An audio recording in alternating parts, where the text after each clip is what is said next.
प्रपंचामध्ये दुखवलेले काही साधक मंडळी एकत्र जमले. आपल्या गावचे बदलापूरचे 5 जण एकत्र जमले आणि म्हटले, या प्रपंचामध्ये अतोनात दुःख आहे. किती दुःख आहे?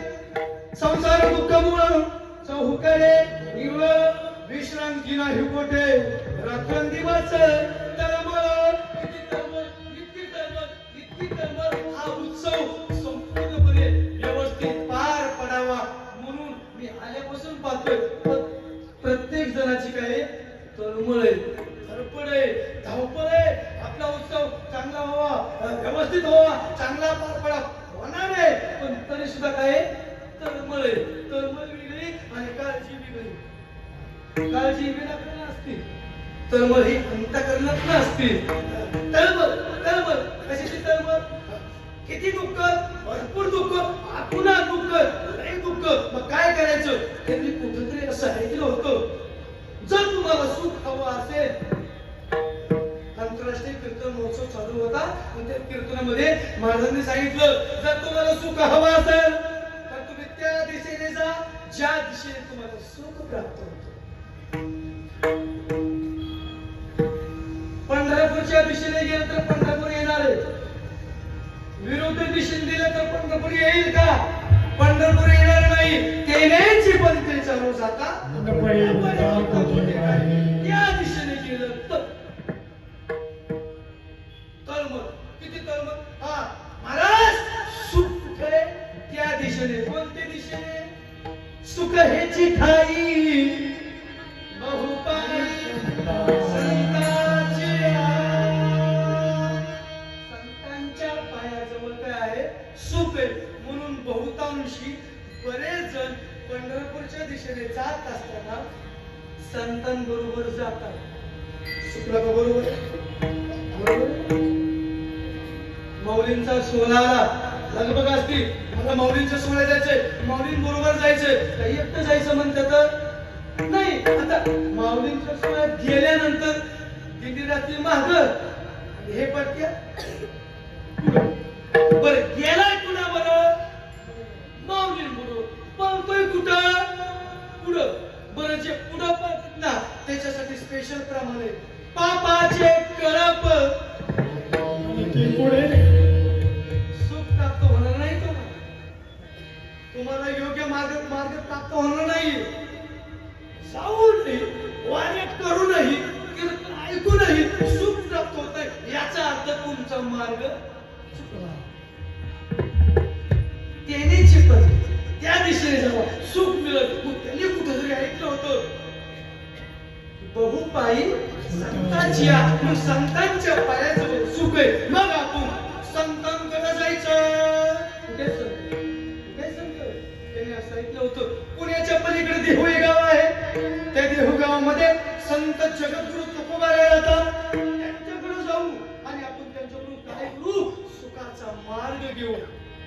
आपल्या बदलापूरचे 5 जण विचार करतात, प्रपंचातील दुःख आहे. किती दुःख आहे? आत्मा दुःख आहे. सुख कुणाकडे? संतांजवळ सुख आहे, तुकोबांजवळ सुख आहे. चला. पूर्वीचा काळ मजल दर मजल, मुकाम दर मुकाम करत करत करत करत देहू गावात पोहोचले. कोण? तुकाराम महाराज. कुठं राहतात तुकाराम महाराज? कसे दिसतात Tukaram Maharaj? I don't know, काही माहित नाही. मग ओळखायचं कसं? गावातल्या एका गृहस्थाला विचारलं, का हो बाबा, का हो तुकोबा रे कुठं राहतात? ते बावचळच, तुकाराम महाराज. तुम्हाला काय केलं? आजपर्यंत तुकाराम महाराजांबद्दल कुणीच विचारलं नाही. तुम्ही कोण?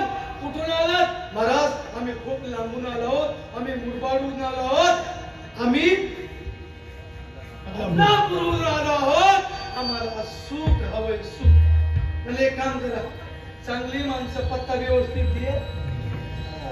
आता वेळ नाही काही फालतू सांगायला. चांगली माणसं फालतू सल्ला देत नाही, पण फालतू माणसं मात्र चांगला सल्ला येत नाही. चौकाच्या पदाशी उभा असतात. विचारलं का हो तुकोबारांचं घर कुठं? जावा गावाच्या मध्यभागी जावा. पांडुरंगाचं मंदिर आहे, समोर एक वाडा आहे आणि त्या वाड्यावरती रघुबा पताका फडकतो ते तुकोबारांचं घर. आनंद आनंद. बदलापूरकरांना खूप आनंद वाटला. चला म्हणले, गेले वाड्यासमोर गेले आणि हाक मारली, तुकाराम महाराज बाहेर या. महाराज घरामध्ये नव्हते. नीट ऐका, महाराज घरामध्ये नव्हते. त्यांच्या धर्मपत्नी बाहेर आल्या आणि विचारलं, ओरडायचं नाही, कुठून आलात, काय काम आहे, कशा करता आलात? माई आम्ही खूप लांबून आलो आहोत, आम्ही बदलापूरहून आलो आहोत, आम्हाला सुख पाहिजे, सुख. तसंच जाऊन डोक्याकडून घेतली. काही इडी माणसं. माझा नवरा रोज हिंडतोय, घरात अन्न नीटनीटकं अन्न खायला नाही आणि ही लोक माझ्या नवऱ्याकडं सुख विसरायला. आता माझा नवरा काही सुख. बरं, ज्याच्याकडे आहे त्याच्याकडे मागावं, ज्याच्याकडे नाही त्याच्याकडे मागावं. पण आपलं असं झालंय, आपण ज्याच्याकडे नाही त्याच्याकडेच मागतो. आपण ज्याच्याकडे आहे त्याच्याकडे मागत नाही आणि जे मागतो ती नाशिवंत मागतो. हे मात्र आपल्या गावचे बदलापूरचे बदलाच घेणार होते त्यांचा. बाई आम्हाला सुख हवंय. तुम्हाला सुख कसं मिळणार? तेच घरामध्ये नसतात, त्यांचा ठाव ठिकाणा नसतो आणि तुम्ही त्यांच्याकडे सुख नेण्याचा चालता. बाबांनो, आलं असं आपलं तुम्ही घरी जावा. तुम्हाला हात जोडून सांगते, माझ्या नवऱ्याच्या नादी लागू विधान